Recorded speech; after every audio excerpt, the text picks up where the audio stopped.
Hello दोस्तों, अस्सलाम वालेकुम रहमतुल्लाहि व बरकातुहू। दोस्तों, मैं हूं अब्बास आलम और आप देख रहे हैं अपना यूट्यूब चैनल मजलिस IMIM।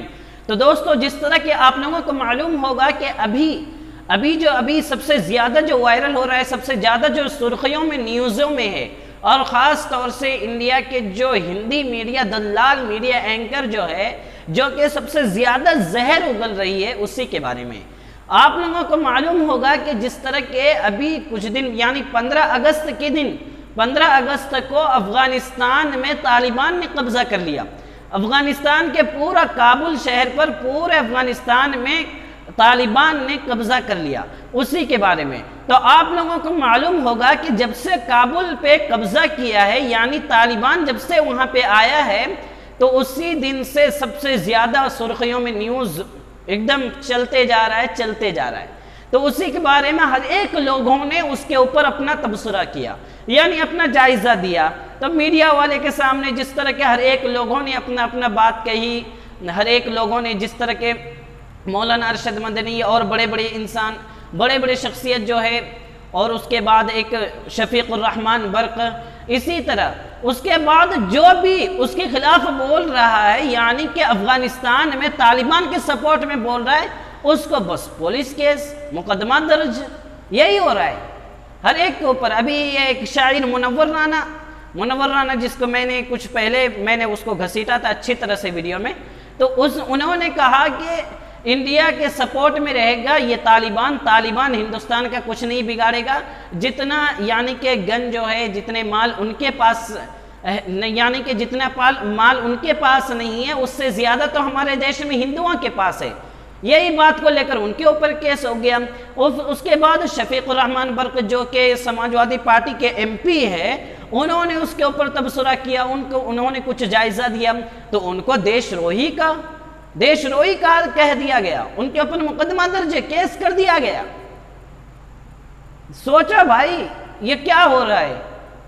अब मैं बोलूंगा कुछ भी तालिबान के सपोर्ट में, तो फिर हमारे ऊपर भी कल के दिन केस हो जाएगा। लेकिन सुन लो, जो केस करना है कर लो, लेकिन मैं आया हूं यहाँ पे तालिबान के सपोर्ट में ही बोलने के लिए। अगर तालिबान देखो, तालिबान जो है उनकी हुकूमत लगभग 1999 में थी, उसके बाद अमेरिका के साथ मिला। उसके बाद जो वहाँ के राष्ट्रपति थे अशरफ गनी, उन्होंने सही से देश को चलाया ही नहीं, अफगानिस्तान की सही से रक्षा ही नहीं किया, नहीं फौज को सही से देखभाल किया। दूसरी बात यह है कि अफगानिस्तान को चला रहा था अमेरिका कम से कम हर महीने बिलियन से ज्यादा, कम से कम कई बिलियन डॉलर उसको देते थे, इमदाद मदद करते थे। लेकिन अफगानिस्तान के जो सदर थे यानी अशरफ गनी, वो पूरा पैसा खा ले रहे थे, पूरा पैसा। और उन्होंने यानी कि अमेरिका को ये कहा कि हमारे पास 3 लाख आर्मी फौजी है, 3 लाख फौजी है अफगान फौजी, और 3 लाख का पूरा झूठा टूटा रिपोर्ट दे दिया, रिपोर्ट बना के पूरा एकदम अमेरिका भेज दिया। कुछ साल पहले यानी 20 साल पहले अमेरिका भेज दिया। और अमेरिका वाले यानी कि हर महीने उन तमाम 3 लाख फौजी का सैलरी दरमा दे रहे थे, यानी अफगान की मदद कर रहे थे, फौज के जरिए फौज की मदद कर रहे थे। लेकिन असल में उनके पास उतना फौज था ही नहीं। असल में बताया जाता है कि उनके पास 2 लाख के करीब भी फौज नहीं था। बाकी उतना पैसा 3 लाख का फौज का जो पैसा आ रहा था, वो पैसा कहाँ जा रहा था? वो पूरा पैसा वही अशरफ गनी खा रहा था।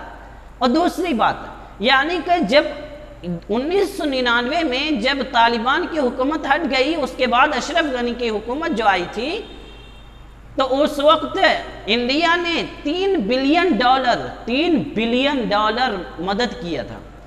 अफगानिस्तान के अंदर जो पार्लियामेंट है, जो बच्चों के शिक्षा के लिए स्कूल है, और जो भी जितनी चीज़ें हैं, बहुत सारी चीज़ें इंडिया ने बनवाई है। 8000 करोड़ के पार्लियामेंट बना है। लेकिन अब बोलेगा कि अशरफ गनी के खिलाफ नहीं बोलना। अरे क्यों नहीं बोलना?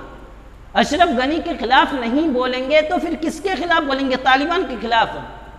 अशरफ गनी अगर अपने यानी कि जो उनके फौजी थे, आर्मी थे, उनको कमज़ोर तो उन्होंने ही किया ना। हर महीने 3 लाख फौजी के दरमा सैलरी अमेरिका से आ रहा था, तो वो 3 लाख फौजी को दरमा दे रहा ही नहीं था। और वो दूसरी बात, उनके पास 3 लाख फौजी था ही नहीं। उनके पास 2 लाख से भी कम था, बाकी वो पैसा भी पूरा खा ले रहा था। और उसके बाद अशरफ गनी के पास जो फौज थे, जितने भी 1 लाख 1.5 लाख के करीब जो भी फौज था, उनको भी वो बराबर से सैलरी नहीं दे रहा था, उनको भी वो बराबर से सैलरी नहीं दे रहा था। अपने देश के कमजोर तो उन्होंने ही किया ना। आर्मी कमजोर क्यों होता बताओ तो? उनको बराबर सैलरी मिल जाता, बराबर उनको तनख्वाह मिल जाता, वो बराबर अपना काम करता बराबर। बताया जाता है कि हर महीना कम से कम 5000 फौजी छोड़ के चले जा रहे थे आर्मी को। आर्मी की नौकरी को नहीं पसंद कर रहे थे, छोड़ के चले जा रहे थे, क्योंकि उनको महीनों महीनों सैलरी नहीं दिए जा रहे थे। अब क्या करेगा मतलब?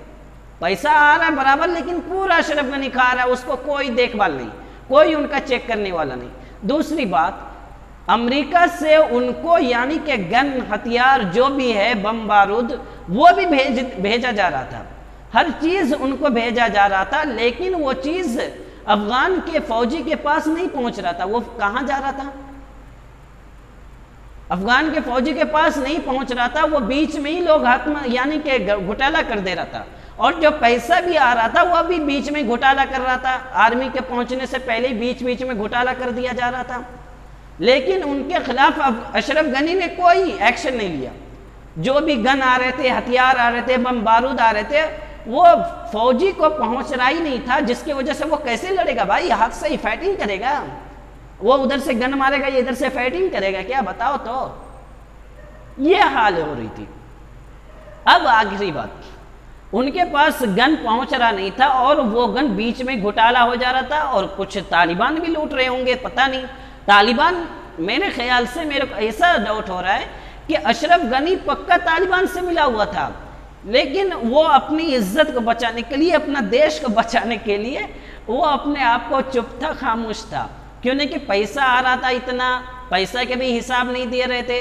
पूरा पैसा, आधा पैसा तो मेरे को लगता है तालिबान ही के पास जाता होगा, लेकिन उसके खिलाफ कोई एक्शन नहीं। आधा से ज्यादा माल जो आ रहा था वो तो तालिबान के पास जा रहा था, लेकिन उसके खिलाफ कोई एक्शन नहीं। जो चीजें भी आ रही थी इनके खिलाफ कोई एक्शन नहीं। और उसके बाद जब तालिबान ने काबुल पे कब्जा कर लिया, पूरा लड़ाई लड़के जीत गया, तो उस वक्त अशरफ गनी ने लगभग 3 कार पैसा और पूरे हेलीकॉप्टर पे पैसा भर के पूरा पैसा लेके दुबई चला गया।